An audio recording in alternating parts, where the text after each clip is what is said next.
Hello friends, welcome to run study. सामान्य विज्ञान lecture series के छठे वीडियो में आपका स्वागत है। हम फिजिक्स को कर रहे हैं और फिजिक्स में अभी तक के 5 वीडियो आ चुके हैं, जिसमें से 5 टॉपिक हमने कर लिए हैं। पहले वीडियो में हमने गति करा था, मोशन, और सेकंड वीडियो में गति के नियम, थर्ड में गुरुत्वाकर्षण, फोर्थ में कार्य, ऊर्जा एवं शक्ति, फिफ्थ में ध्वनि को हमने पढ़ा था। और आज का हमारा टॉपिक है छठे वीडियो का प्रकाश। लाइट को हम 2 पार्ट में पढ़ने वाले हैं। आज हमारा पहला पार्ट है और फिर इसके बाद जो कल आएगा वो सेकंड पार्ट रहेगा। प्रकाश बहुत ही इंपॉर्टेंट और इंटरेस्टिंग टॉपिक है। इससे क्वेश्चन जरूर पूछे जाते हैं एग्जाम में, इसलिए बहुत ही अच्छे से इसको आपको पढ़ना है, ठीक है ना। यदि आपने इसके पहले के 5 वीडियो देखे होंगे तो ये प्रश्न है 3, इनका उत्तर आपको कमेंट बॉक्स में देना है। पहला क्वेश्चन है, ध्वनि की चाल सर्वाधिक किस में होती है? मतलब आपको माध्यम बताना है कि किस माध्यम में ध्वनि की चाल सर्वाधिक होती है। सेकंड क्वेश्चन है, किस बिंदु पर गुरुत्वाकर्षण का मान 0 होता है? हमने विभिन्न बिंदुओं पर गुरुत्वाकर्षण का मान पढ़े थे गुरुत्वाकर्षण चैप्टर में, तो उसमें से आपको बताना है कि 0 कहां पर होता है गुरुत्वाकर्षण, स्मॉल g का मान, ठीक है। इसके बाद थर्ड नंबर पे है, ऊंचाई से गिरते हुए पिंड की कौन सी ऊर्जा संरक्षित होती है? ये कार्य, ऊर्जा एवं शक्ति में हमने पढ़ा था कि ऊंचाई से गिरते हुए पिंड की कोई सी एक ऊर्जा है जो संरक्षित होती है। तो ये आपको कमेंट बॉक्स में बताना है कि कौन सी ऊर्जा है जो संरक्षित रहती है, ठीक है। आज का टॉपिक प्रकाश है। प्रकाश को स्टार्ट करते, इंपॉर्टेंट है, ध्यान से पढ़िएगा। चलिए, सबसे पहले प्रकाश के बारे में आपको 5 चीजें याद रखना है। प्रकाश है सीधा, सीधा मीन्स प्रकाश जो चलता है तो वो हमेशा सीधा चलता है।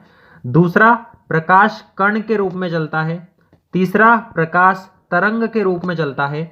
चौथा, प्रकाश ऊर्जा के छोटे छोटे पैकेट्स के फॉर्म में चलता है, जिसे हम फोटोन के नाम से जानते हैं, ठीक है। और पांचवा है, प्रकाश की द्वितीय प्रकृति होती है, मतलब प्रकाश कण के जैसा व्यवहार भी करता है और तरंग के जैसा व्यवहार भी करता है, ठीक है। अब ये सब एक प्रकार के सिद्धांत है। जैसे प्रकाश सीधा चलता है, ये तो कोई मतलब प्रकाश का गुण है कि प्रकाश हमेशा सीधा चलता है, ये आपको याद रखना है। फिर इसके बाद ये सब सिद्धांत है।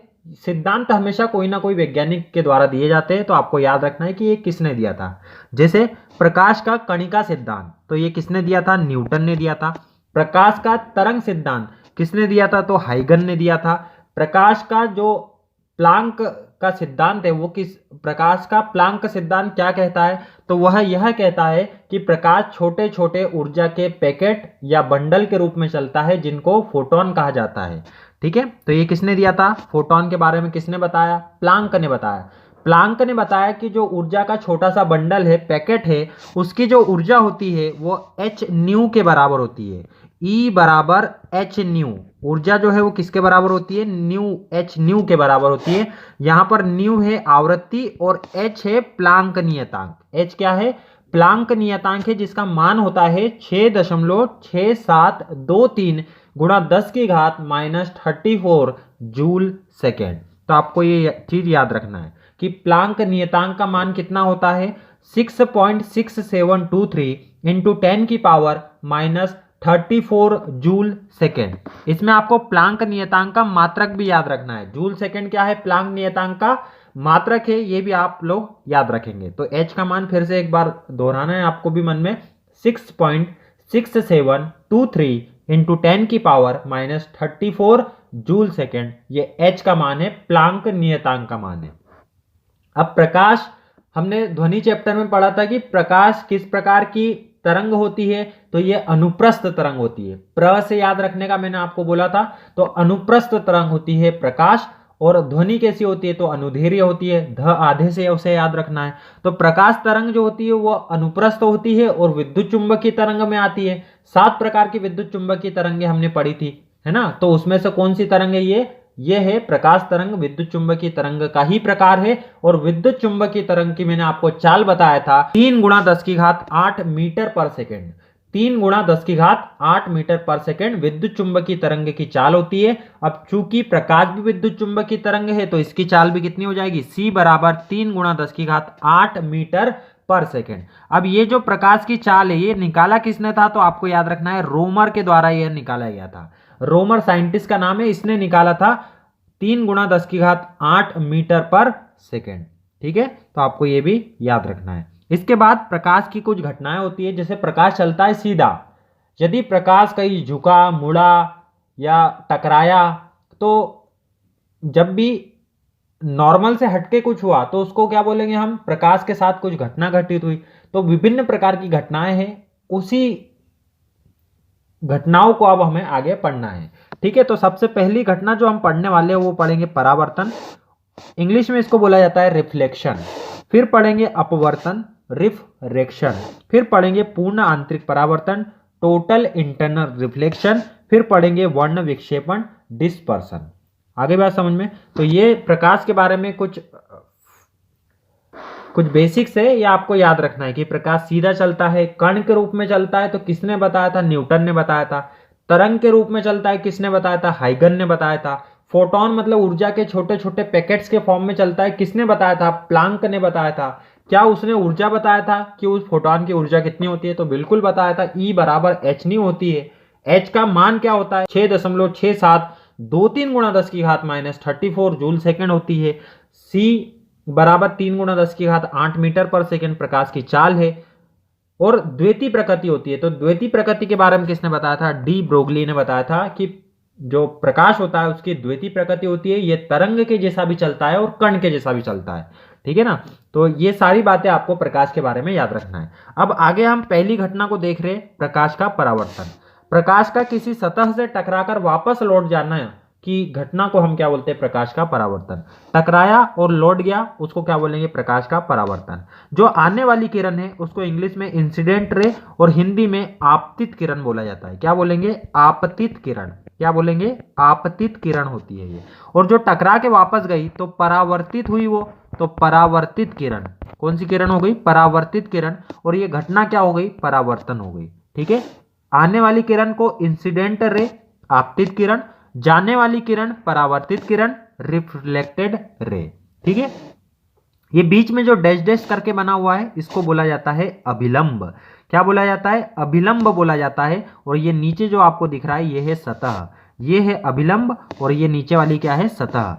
अब अभिलंब के साथ आने वाली जो किरण है वो कुछ कोण बनाएंगी, तो उसको बोलेंगे आपतन कोण आई। आई क्या है, आपतन कोण। और परावर्तित किरण जो कोण बनाएंगे उसको बोलेंगे परावर्तन कोण, आर। आपतन कोण आई, परावर्तन कोण आर। तो ये सारी बातें आपको याद रखना है।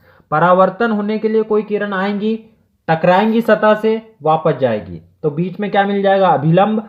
अभिलंब आने वाली किरण के साथ जो कोण बनाएगा उसको आपतन कोण बोलेंगे। अभिलंब जाने वाली मतलब परावर्तित किरण के साथ जो कोण बनाएगा उसको परावर्तन कोण बोलेंगे। अब इसके आपको एक नियम इसका याद रखना है, दो नियम होते हैं, दूसरा फालतू नियम है, पहला वाला याद रख लेना। जो आपतन कोण है वो परावर्तन कोण के मान के बराबर होता है, मतलब जितने से आई उतने से जाएगी। ठीक है, अभिलंब के साथ आने वाली किरण जितना कोण बना रही है, जाने वाली किरण भी उतना ही कोण बनाएगी। और दूसरा जो फालतू नियम है वो क्या है, आपतित किरण, परावर्तित किरण, अभिलंब तीनों एक ही तल में स्थित होते हैं। तो ये परावर्तन था, प्रकाश का आके सतह से टकराना, वापस उसी माध्यम में जाना प्रकाश का परावर्तन कहलाता है। आने वाली किरण आपतित किरण, जाने वाली किरण परावर्तित किरण। अभिलंब के साथ कोण बनाएगा आपतन कोण, उधर वाली बनाएगी परावर्तन कोण, दोनों का मान बराबर रहेगा। ठीक है, अब परावर्तन की घटना का हमने फायदा उठाया दर्पण के रूप में। हमने क्या करा, जो कांच रहता है उसको एक तरफ से पॉलिश कर दिया ताकि आने वाला जो प्रकाश है पूर्ण रूप से परावर्तित हो जाए। तो इस प्रकार का जो चीज बनी उसको बोला हमने मिरर। क्या बोला, मिरर।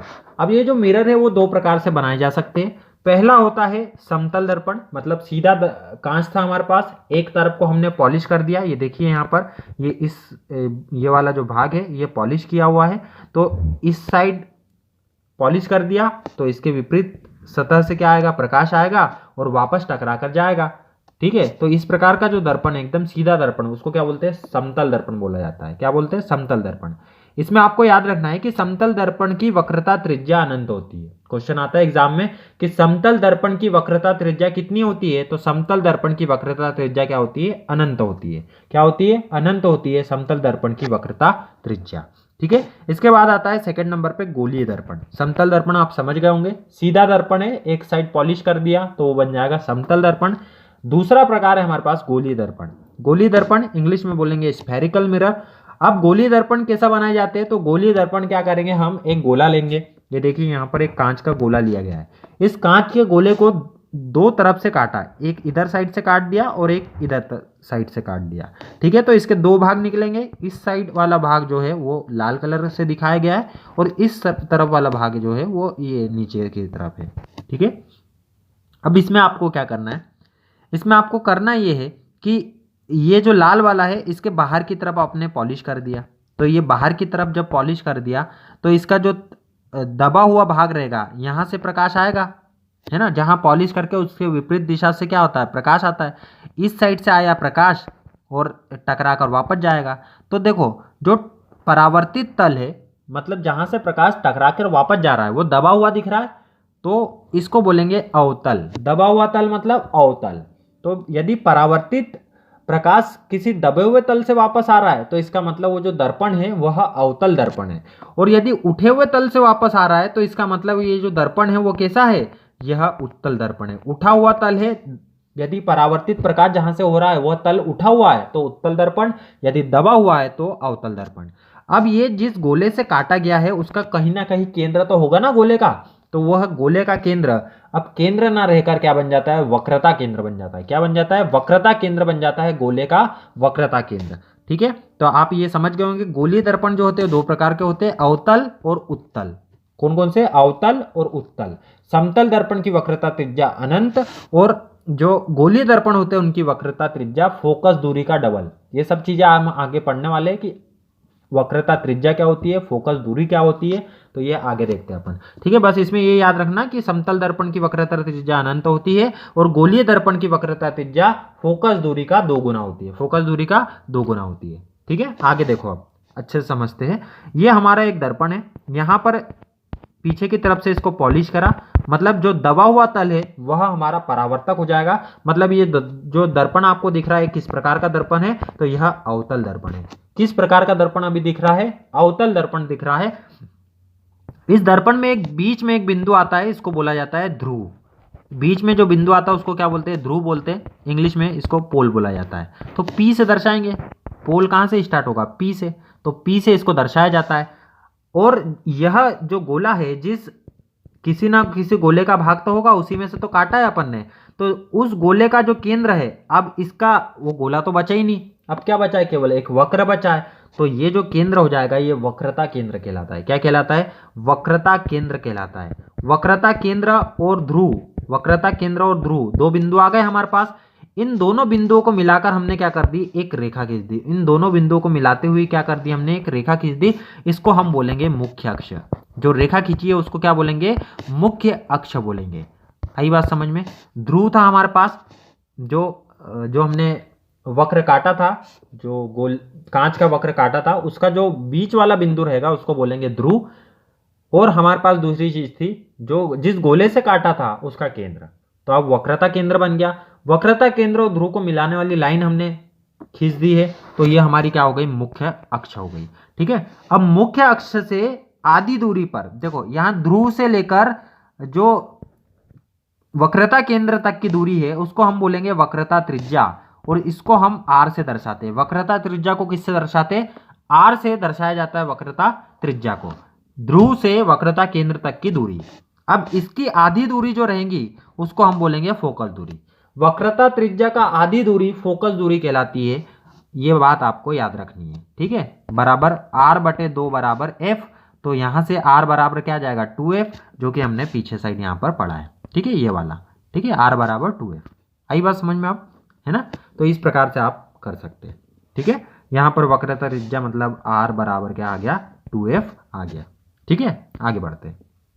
उस उत्तल दर्पण की फोकस दूरी ज्ञात करना है हमें, जिसकी वक्रता त्रिज्या 32 सेंटीमीटर। उस उत्तल दर्पण की फोकस दूरी f का मान हमें निकालना है, जिसकी वक्रता त्रिज्या r बराबर कितनी दी है, 32 सेंटीमीटर दी है। तो हमें पता है कि r बराबर होता है 2f, तो हम रख देंगे मान, r का मान दिया हुआ है 32, ये 2 आ जाएगा भाग में, बराबर हो जाएगा f, तो f बराबर हो गया 16 सेंटीमीटर। ठीक है, आई बात समझ में। ये जो हमने पिछला अभी पढ़ा ना, r बराबर 2f, ये वाला फॉर्मूला, इस पर बेस्ड न्यूमेरिकल हमने किया है। ठीक है, तो डायरेक्ट दिया रहेगा वक्रता त्रिज्या r का मान 32 सेंटीमीटर। हमें क्या निकालना था, फोकस दूरी, तो उसका आधा कर देंगे तो फोकस दूरी मिल जाएगी 16 सेंटीमीटर।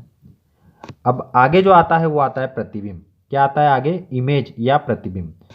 अब बहुत सारी किरणें क्या होती है, आती है, जैसे यहाँ पर ये जो है, यहाँ पर बहुत सारी किरणें दूर कहीं से आ रही है ना, ये जो हरे कलर में दिख रही है आपको, ये बहुत सारी दूर से किरणें आ रही है। अब ये जब किरणें आएगी, टकराएगी, वापस जाएगी, वापस जाने पर क्या होगा, ये कहीं ना कहीं तो मिलेगी ना, कहीं ना कहीं तो कटेगी ना। तो जब दो किरणें एक दूसरे को काटती है तो वहां पर बनता है प्रतिबिंब।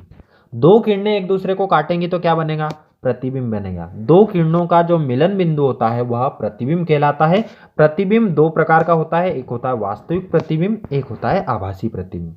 वास्तविक प्रतिबिंब और आभासी, वास्तविक के बारे में याद रखना है, ये हमेशा उल्टा होता है। वास्तविक प्रतिबिंब हमेशा उल्टा होता है, आभासी प्रतिबिंब हमेशा सीधा होता है। वास्तविक कैसा रहेगा, उल्टा, और आभासी कैसा रहेगा, सीधा। इसमें यही क्वेश्चन बनता है। ठीक है, प्रतिबिंब मतलब दो किरणों का कटान बिंदु प्रतिबिंब कहलाता है। दो प्रकार का होता है, वास्तविक और आभासी।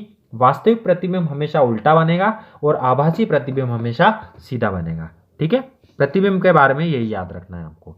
अब आगे है हमारे पास, पूछा जाता है कि यदि आपके पास अवतल दर्पण है तो इसकी विभिन्न स्थितियों पे आपने वस्तु को रखा है तो आपका प्रतिबिंब कहाँ कहाँ पर बनेगा। तो देखो, जो स्थिति है हमारे पास, टोटल 6 स्थिति है हमारे पास। कितनी स्थिति है, 6। तो पहली स्थिति में हमने अनंत पे रखा है। पहली स्थिति में कहाँ रखना है, अनंत पे, तो उसका प्रतिबिंब कहाँ बनेगा, फोकस पे। पहली स्थिति में अनंत पे रखा है, अनंत का प्रतिबिंब कहाँ बनेगा, फोकस। अनंत मतलब बहुत दूर, बहुत कहीं पर दूर कोई वस्तु है तो उसका प्रतिबिंब बनेगा फोकस पे। याद कर लेना है बिंदु, अनंत पे वस्तु है तो उसका प्रतिबिंब बनेगा फोकस पे। अब वस्तु को यदि थोड़ा सा उठा के लेके आएंगे तो सी बिंदु मिलता है। सी और अनंत के बीच में हमने रखा है, सी और अनंत के बीच में हमने वस्तु को रखा है तो उसका प्रतिबिंब बनेगा एफ और सी के बीच में। एफ और सी के बीच में वस्तु का प्रतिबिंब बनेगा।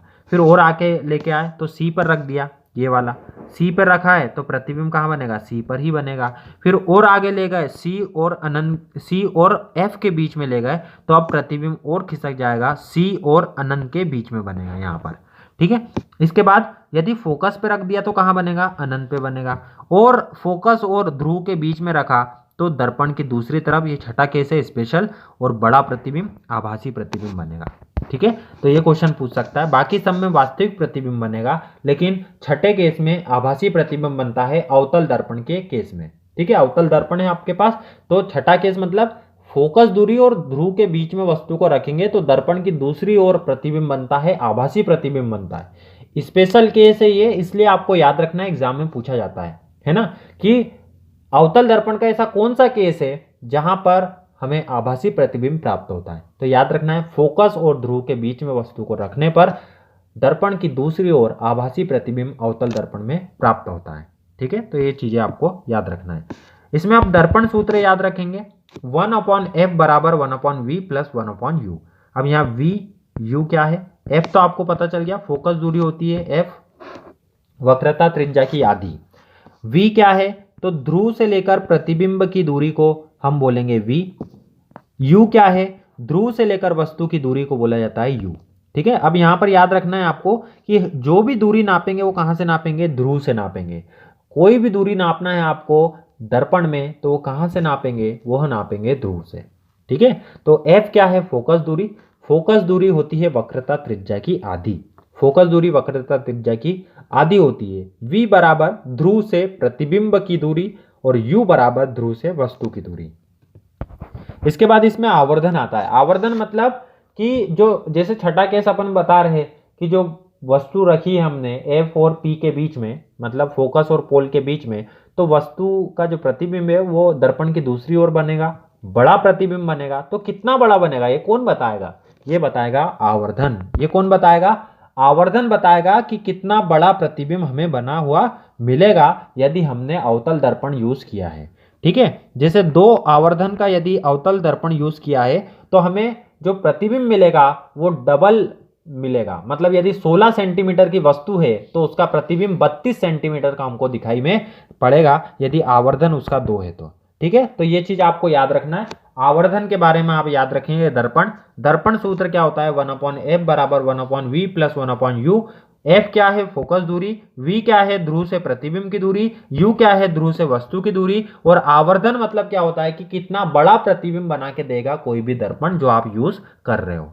ठीक है, अब अगला जो केस आता है वो आता है प्रकाश का अपवर्तन, रिफ्रैक्शन ऑफ लाइट। क्या आता है? Refraction of light. तो इसके बारे में क्या है, यदि प्रकाश एक माध्यम से दूसरे माध्यम में प्रवेश कर रहा है, मतलब जब प्रकाश आया तो वो सतह के पास आएगा, उसने देखा कि वहां पर तो कोई पेंट नहीं करा है, मतलब वो आगे जा सकता है। यदि पेंट किया होता तो उसकी मजबूरी थी वापस टकरा कर आना, लेकिन अभी उनने देखा कि आगे साइड पेंट नहीं किया है, मतलब वो आगे जा सकता है। लेकिन आगे क्या था, आगे उसको मिला पानी।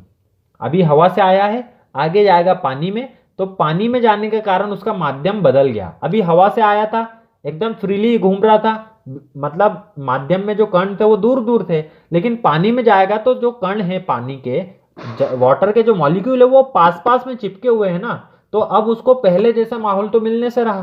तो ये माध्यम के चेंज होने से ये जो प्रकाश जो अपना गुण है सीधा चलने का, उसको खो देता है और हल्का सा मुड़ जाता है। हल्का सा क्या हो जाता है, उसमें झुकाव आ जाता है। तो यहां पर एक घटना घटित होती है, प्रकाश के मुड़ने की घटना, जिसको हम प्रकाश का अपवर्तन कहते हैं। तो परिभाषा में बोलने जा रहा हूं, उसको आप सुनेंगे।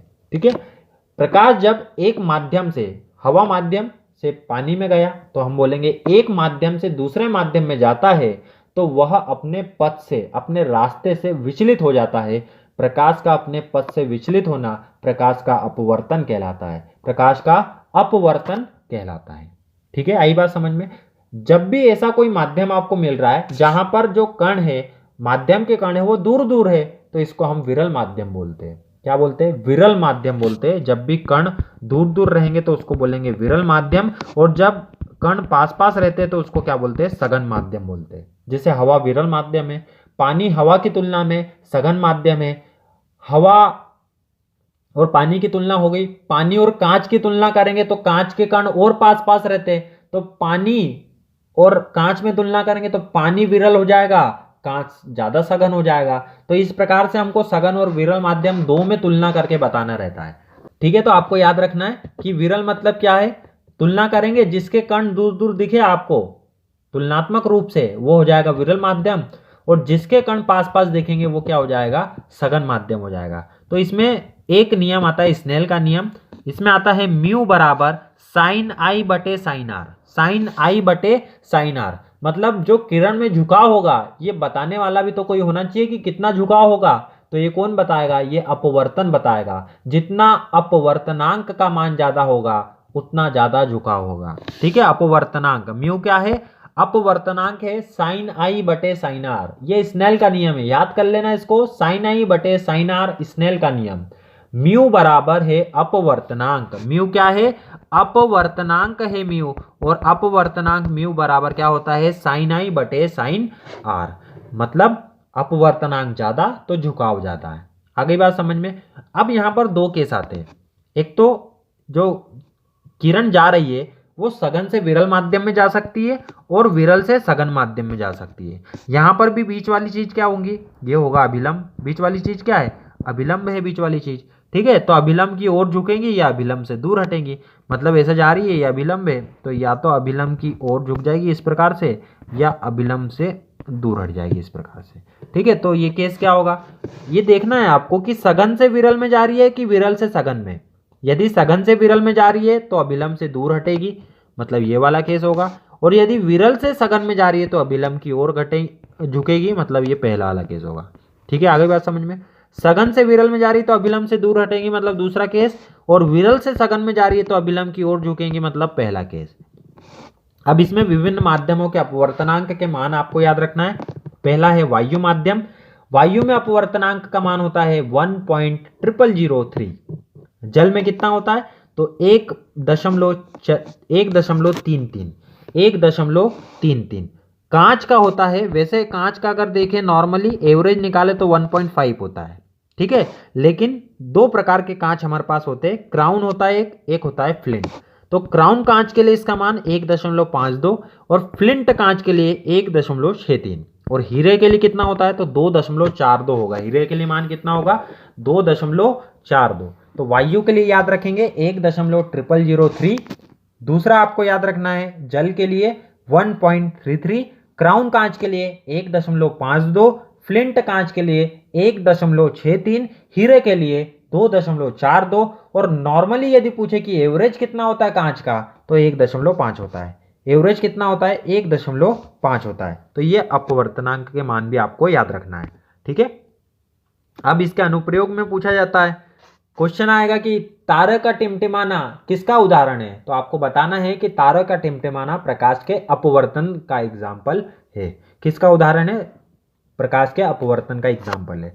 पानी में यदि सिक्का पड़ा हुआ है तो वह हमें कुछ ऊपर उठा हुआ दिखता है, तो यह भी किसका एग्जाम्पल है? यह भी अपवर्तन का एग्जाम्पल है, क्योंकि हवा माध्यम है, हवा से कहाँ जा रहा है? पानी में जा रहा है, तो विरल माध्यम से सघन माध्यम में जाएगा तो क्या हो जाएगा? जो किरण है वह अभिलंब की ओर झुक जाएगी। ठीक है, तो इस प्रकार से आपको ध्यान रखना है कि यह किसका एग्जाम्पल है? प्रकाश के अपवर्तन का एग्जाम्पल है। यदि कोई छड़ पड़ी हुई है तो वह हमें कैसी दिखाई देती है? तिरछी। जैसे यहाँ पर देखो एक गिलास है, गिलास में एक चम्मच रखा हुआ है, तो चम्मच हमें कैसा दिखाई दे रहा है? तिरछा दिखाई दे रहा है। किस कारण से? तो प्रकाश के अपवर्तन के कारण ऐसा होता है। तारों का टिमटिमाना, टिमटिमाना मतलब क्या होता है? अभी हमने तारे को देखा तो तारे से प्रकाश ज्यादा आ रहा था तो हमें वो ब्राइट दिख रहा था, तेज दिख रहा था। थोड़ी देर के बाद उसमें प्रकाश कम हो गया तो वो हमें हल्का दिखने लगा। प्रकाश का ज्यादा दिखना, हल्का दिखना, ज्यादा दिखना, हल्का दिखना, तो इसको क्या बोलते हैं? तारों का टिमटिमाना बोलते हैं। और यह होता किस कारण इससे है? तो विभिन्न प्रकार की वायुमंडल की परत होती है, कुछ सघन होती है, कुछ विरल होती है। तो कभी कभी क्या होता है, जो सघन परत है वो विरल में बदल जाती है। तो पहले मान लो जो प्रकाश आ रहा था 100 यूनिट का प्रकाश आ रहा था, आने वाले समय में वह 25 का बचा तो हमें तारा कम लाइट वाला दिखाई देगा। फिर अचानक से 100 पे पहुंच गए तो ज्यादा दिखाई देगा, फिर 150 हो गए तो और ज्यादा दिखाई देगा। इस प्रकार से तारों का जो प्रकाश है वो कम ज्यादा होते रहता है। तो हमको ऐसा लगता है कि तारे क्या हो रहे हैं? टिमटिमा रहे हैं। ये किस घटना से होता है? प्रकाश के अपवर्तन की घटना से होता है। ठीक है, अब आगे कुछ चीजें हैं उनको और याद करना है आपको। तो पहला देखो, निर्वात में प्रकाश की चाल कितनी होती है? 3 × 10⁸ मीटर पर सेकेंड। कितनी होती है? 3 × 10⁸ मीटर पर सेकेंड होती है निर्वात में प्रकाश की चाल। इसके बाद पानी में प्रकाश की चाल कितनी होती है? तो देखो 3 का क्या हो गया? 2.25 हो गया। कांच में पूछेगा तो और कम कर देना, मतलब 2 कर देना। ठीक है, तो 10⁸ तो फिक्स रहेगा सब जगह। यहां पर बस स्टार्टिंग वाला चेंज हो रहा है। निर्वात में सबसे ज्यादा 3 × 10⁸ मीटर पर सेकेंड, पानी में 2.25 × 10⁸ मीटर पर सेकेंड और कांच में 2 × 10⁸ मीटर पर सेकेंड। यदि प्रकाश सूर्य का पृथ्वी तक आ रहा है तो कुछ ना कुछ समय तो लेगा, तो यह 500 सेकेंड का समय लेता है। कितना समय लेगा? 500 सेकेंड का समय लेता है। और चंद्रमा पास में है, चंद्रमा से आएगा तो 1.28 सेकेंड में आ जाएगा। प्रकाश वर्ष ये खगोलीय दूरी नापने का मात्रक है। खगोलीय दूरी, आकाशीय दूरी नापी जाती है इससे। तो इसका पूछा जाता है कि प्रकाश वर्ष बराबर क्या? एक प्रकाश वर्ष मतलब क्या होता है? मतलब बोल रहा हूं मैं, मतलब क्या होता है कि प्रकाश द्वारा एक साल में चली गई दूरी, प्रकाश द्वारा एक साल में चली गई दूरी को एक प्रकाश वर्ष बोलते हैं। और कितनी दूरी तय कर लेता है? तो 9.46 × 10⁻15 मीटर की दूरी तय करता है। ये 9.46 × 10⁻15 मीटर की दूरी तय करता है प्रकाश एक साल में। तो एक प्रकाश वर्ष 1 लाइट ईयर की वैल्यू हो जाएगी 9.46 × 10⁻15 मीटर। ठीक है, ये सारी चीजें आपको याद रखना है कि निर्वात में प्रकाश की चाल सबसे ज्यादा होती है 3 × 10⁸ मीटर पर सेकेंड। ठीक है, प्रकाश तरंगे निर्वात में चल सकती है लेकिन ध्वनि तरंगे निर्वात में नहीं चल सकती। पानी में प्रकाश की चाल कुछ कम हो जाएगी 2.25 × 10⁸ मीटर पर सेकेंड। कांच में 2 × 10⁸ मीटर पर सेकेंड हो जाएगी। ठीक है, अब आगे हम देखते हैं लेंस। अपवर्तन की घटना पर आधारित होता है लेंस। जैसे परावर्तन की घटना पर आधारित कौन था? तो मिरर था, दर्पण था। उसी प्रकार अपवर्तन की घटना पर आधारित होता है लेंस। इसमें भी 2 प्रकार के लेंस होते हैं, कॉनकेव और कॉन्वेक्स, मतलब अवतल और उत्तल। देखो तल के आधार पर बताना रहता है। जिसका दबा हुआ तल है, मतलब ये पहला वाला, तो इसको बोलेंगे अवतल। और जिसका उठा हुआ तल है उसको क्या बोलेंगे? उत्तल। उठा हुआ तल मतलब उत्तल। तो उत्तल और अवतल 2 प्रकार के लेंस पाए जाते हैं। इसमें कोई पॉलिश नहीं करेंगे, पॉलिश की जरूरत नहीं होती अपवर्तन की घटना में, तो पॉलिश किए बिना यदि रहे तो लेंस, और यदि पॉलिश कर दे तो दर्पण। ठीक है, अब इसमें याद रखना है कि जो अवतल लेंस होता है उसकी फोकस दूरी ऋणात्मक होती है, और जो उत्तल लेंस होता है उसकी फोकस दूरी धनात्मक होती है। ठीक है, अवतल की फोकस दूरी ऋणात्मक, उत्तल की फोकस दूरी धनात्मक। एक आता है लेंस सूत्र, जिस प्रकार से हमने दर्पण सूत्र याद किया था उसी प्रकार का लेंस सूत्र होता है, लेकिन बस अंतर यहां पर बीच में रहता है, लेंस में माइनस आता है और दर्पण में प्लस आता है। 1/f is equal to 1/v plus 1/u, ये दर्पण सूत्र है, और 1/f is equal to 1/v minus 1/u, ये हमारा लेंस सूत्र है। ठीक है, अब एक और महत्वपूर्ण चीज आती है लेंस की क्षमता। लेंस की क्षमता फोकस दूरी का व्युत्क्रम। व्युत्क्रम कैसे करते, 1 के बटे में लिख दो, तो फोकस दूरी का व्युत्क्रम जो होगा वह हमारी लेंस की क्षमता होती है। और लेंस की क्षमता के बारे में आपको ध्यान पता होगा कि जो दूरदृष्टि दोष होता है, जिनको दूर का देखने में दिक्कत हो, पास का देखने में दिक्कत हो, तो वो चश्मे लगाते हैं। वो चश्मा किस पे बेस्ड होता है, तो वो पावर पे बेस्ड होता है, कितनी पावर का चश्मा लगा हुआ है। ठीक है, कितनी पावर का चश्मा लगा हुआ है। माइनस और प्लस के नंबर भी रहते हैं उसमें, है ना। माइनस का नंबर मतलब क्या, अवतल लेंस, और प्लस का नंबर मतलब क्या, उत्तल लेंस। ठीक है, तो लेंस की क्षमता कैसे निकालेंगे, फोकस दूरी का व्युत्क्रम 1 के बटे में लिख देना। बस शर्त ये रहेगी कि जो फोकस दूरी हो वो मीटर में हो। शर्त क्या रहेगी, फोकस दूरी मीटर में रहेगी तो 1 बटे फोकस दूरी हम कर देंगे, और डायोप्टर में इसको नापा जाता है। किस में नापेंगे, लेंस की क्षमता को डायोप्टर में नापा जाता है, ये बात भी आपको ध्यान रखना है। लेंस की क्षमता को किस में नापा जाता है, डायोप्टर में नापा जाता है लेंस की क्षमता को। ठीक है, तो लेंस के बारे में हमने 2 प्रकार के लेंस देखे, एक है अवतल लेंस कॉन्केव, और एक है कॉन्वेक्स उत्तल लेंस। जो दबा हुआ रहे उसको बोलेंगे अवतल, जो उठा हुआ रहे उसको बोलेंगे उत्तल। अवतल लेंस की फोकस दूरी ऋणात्मक, उत्तल लेंस की फोकस दूरी धनात्मक। लेंस सूत्र 1/f is equal to 1/v minus 1/u। Lens की क्षमता p से दर्शाते हैं, और यह फोकस दूरी का व्युत्क्रम होगा, मतलब 1/f, इसको डायोप्टर से दर्शाया जाता है। ठीक है, यहां पर जो फोकस दूरी है वो मीटर में होना चाहिए, यदि सेंटीमीटर में है तो उसको 100/f कर देंगे। 100/f यदि सेंटीमीटर में, क्योंकि 1 मीटर में 100 सेंटीमीटर होते हैं, वो ऊपर आ जाएगा। ठीक है, अब देखो उत्तल लेंस के बारे में चीजें हैं, तो बीच वाला जो बिंदु रहेगा इसको प्रकाशिक केंद्र बोलते हैं। इसको क्या बोलते हैं, प्रकाशिक केंद्र। जैसे वहां पर होता था ध्रुव, वैसे यहाँ पर होता है प्रकाशिक केंद्र। क्या होता है, प्रकाशिक केंद्र होता है। अब इसका भी यहाँ पर एक वक्रता केंद्र आएगा, तो C1 लिखेंगे। इस तरफ भी आएगा तो इसको लिखेंगे C2, क्योंकि देखो यहाँ पर ये जो बना है ये 2 गोलों से मिलकर बना है। एक ये वाला गोला इस तरफ वाला, और एक ये वाला गोला इस तरफ वाला, तो इसका भी केंद्र होगा इस गोले का, इस गोले का भी केंद्र होगा। तो यहाँ पर 2 वक्रता केंद्र आएंगे। 2 वक्रता केंद्र मतलब 2 फोकस दूरी, तो F1 इधर भी आएगा, F2 इधर भी आएगा। अब इसमें भी जो जो केस रहेंगे, जो हमने अवतल दर्पण के केस में पढ़ा था, अनंत पे रखेंगे तो फोकस पे, अनंत और वक्रता केंद्र के बीच में तो फोकस और वक्रता केंद्र के बीच में, वक्रता केंद्र पर तो वक्रता केंद्र पर, वक्रता केंद्र और फोकस के बीच में तो फोकस, तो हमारा प्रतिबिंब वक्रता केंद्र और अनंत के बीच में बनेगा, फोकस पे हो तो अनंत पे बनेगा, और इस प्रकार से अपने को करना पड़ेगा इसमें। ठीक है, आगे बढ़ते हैं।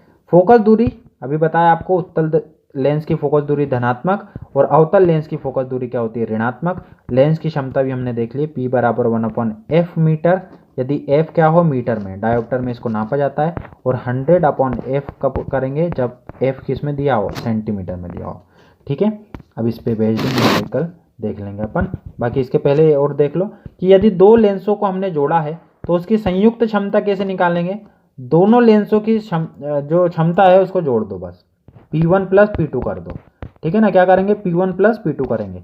यहाँ पर आपको ध्यान रखना है कि जिसकी फोकस दूरी धनात्मक है तो उसके बटे में करेंगे तो वो भी धनात्मक आएगा। तो मतलब उत्तल लेंस की क्षमता धनात्मक होती है, उत्तल लेंस की पावर क्या होती है, पॉजिटिव होती है, और अवतल लेंस की क्षमता जो होती है वो ऋणात्मक होती है, क्योंकि जब इसकी फोकस दूरी ही ऋणात्मक है तो 1 के बटे में ऋणात्मक में कुछ भी रहेगा तो वो तो ऋणात्मक में ही आना है ना। तो इसकी पावर क्या होती है, माइनस में होती है। ठीक है, अवतल लेंस की पावर क्या होती है, माइनस में होती है, और उत्तल लेंस की पावर किस में होती है, प्लस में होती है। ठीक है, तो आपको ये भी ध्यान रखना है कि जब 2 लेंसों को संयुक्त क्षमता को जोड़ेंगे तो यदि दोनों उत्तल लेंस है तो दोनों धनात्मक धनात्मक प्लस होंगे, यदि दोनों अवतल लेंस है तो दोनों ऋणात्मक ऋणात्मक होंगे प्लस, तो माइनस में उत्तर आएगा। लेकिन यदि एक अवतल और एक उत्तल हो तो उसको घटाना रहेगा आपको, क्योंकि एक प्लस एक माइनस रहेगा, तो आपको ये बात ध्यान रखना है।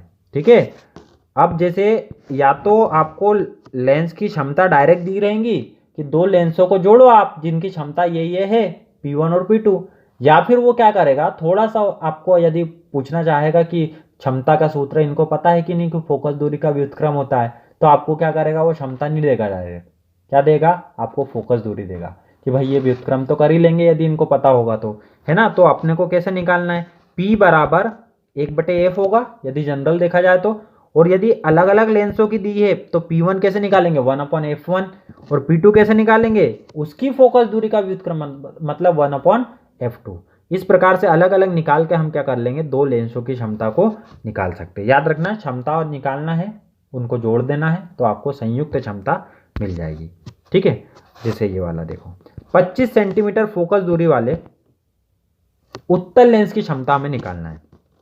अब फोकस दूरी किस में दी है, सेंटीमीटर में दी है, तो हम फॉर्मूला क्या लगाएंगे, P बराबर 100/f, क्योंकि सेंटीमीटर में 100/f, f कितना है 25, तो ये भाग दे देंगे हम तो आ जाएगा 4, तो 4 डायोप्टर इसका आंसर आ जाएगा, पावर 4 डायोप्टर आ जाएगी। 25 सेंटीमीटर फोकस दूरी वाले उत्तल लेंस की क्षमता हमें निकालना था। अब 4D किस में आएगा, प्लस में, क्योंकि फोकस दूरी क्या होती है प्लस में, तो प्लस 4D उत्तल लेंस की क्षमता आ जाएगी। नेक्स्ट है हमारे पास दो उत्तल लेंसों की संयोजित करना है, हमको दो उत्तल लेंसों को संयोजित करना है जिसमें उनकी फोकस दूरी दी है 25 सेंटीमीटर और 100 सेंटीमीटर। दोनों लेंस कैसे है, उत्तल लेंस है, एक की फोकस दूरी कितनी है 25, तो हमें पता है कि P बराबर होता है P1 प्लस P2। अब P1 प्लस P2 तो डायरेक्ट तो क्षमता दी नहीं है, वो भी भाई समझदार था, तो F1 F2 दिया है, तो हम भी समझदार है, हमको पता है कि पावर बराबर फोकस दूरी का व्युत्क्रम, तो 1/f1, इसको करेंगे मतलब अब सेंटीमीटर में दिए तो 100/25 प्लस 100/100, 100/100, ये एक की 25 दिए, एक की 100 दिए, तो हम क्या करेंगे, इसको काट देंगे, 25 चौक हो जाएगा 100, और 100 से 100 कट जाएगा तो 1 बचेगा, तो 4 और 1 कितनी हो जाएगी, 5 डायोप्टर। 4 और 1 कितना हो जाएगा, 5 डायोप्टर। दोनों उत्तल लेंस है तो टेंशन ही नहीं, दोनों को जोड़ देंगे बस। ठीक है, तो संयुक्त क्षमता कितनी आ जाएगी, 5 डायोप्टर आ जाएगी। ठीक है, आगे है हमारे पास एक उत्तल लेंस है और एक अवतल लेंस है को संयोजित करना है, इनकी क्षमताएं क्रमशः 2D और 0.5D है। पहला कौन सा लेंस है, उत्तल लेंस, क्योंकि क्रमशः दिया है तो क्रम से ही अपने को उसका लिखना पड़ेगा, है ना। तो उत्तल लेंस की क्षमता कितनी है, तो P1 लिख लेंगे हम प्लस 2D, क्योंकि उत्तल लेंस की क्षमता प्लस में होती है, और दूसरा अवतल लेंस है तो P2 बराबर माइनस 0.5D, क्योंकि अवतल लेंस की क्षमता कैसी होती है, माइनस में होती है, तो P बराबर होता है P1 plus P2, P1 plus P2, तो यहाँ लिख देंगे 2 माइनस 0.5 मतलब 1.5D, 1.5D इसका आंसर आएगा प्लस में, 1.5D प्लस में आंसर आएगा कि वो उत्तल लेंस अवतल लेंस को संयोजित करा है, तो उसका आंसर कितना आएगा 1.5D। तो ये हमारा आज का जो टॉपिक है यहाँ तक हमने करा है। प्रकाश के बारे में दो चीज़ें पढ़ी है, परावर्तन की घटना, परावर्तन की घटना से हमने दर्पण पढ़ लिया, दूसरे नंबर पे हमने पढ़ा अपवर्तन, अपवर्तन की घटना पे आधारित हमने लेंस पढ़ लिया। ठीक है ना, तो ये चीज़ें आपको पढ़ना है। मिलते हैं हम अगले लेक्चर में मिलेंगे, जिसमें हम मानव नेत्र और बाकी के जो टॉपिक है इसके प्रकाश से संबंधित उनको हम करने वाले, लेकिन इसको पहले टॉपिक को ज़रा अच्छे से कर लीजिए। प्रकाश इंपॉर्टेंट टॉपिक है तो अच्छे से आपको पढ़ना है इसको। ठीक है, तो ये था आज का आपका वीडियो। यदि वीडियो अच्छा लगे तो वीडियो को लाइक ज़रूर करें, अपने दोस्तों के साथ इसे शेयर करें। चैनल पे पहली बार विजिट किया, अभी तक चैनल को सब्सक्राइब नहीं किया है तो चैनल को ज़रूर सब्सक्राइब कर लें। मिलते हैं इसी प्रकार के अगले वीडियो में, तब तक के लिए good bye and thank you. जय हिंद, जय भारत।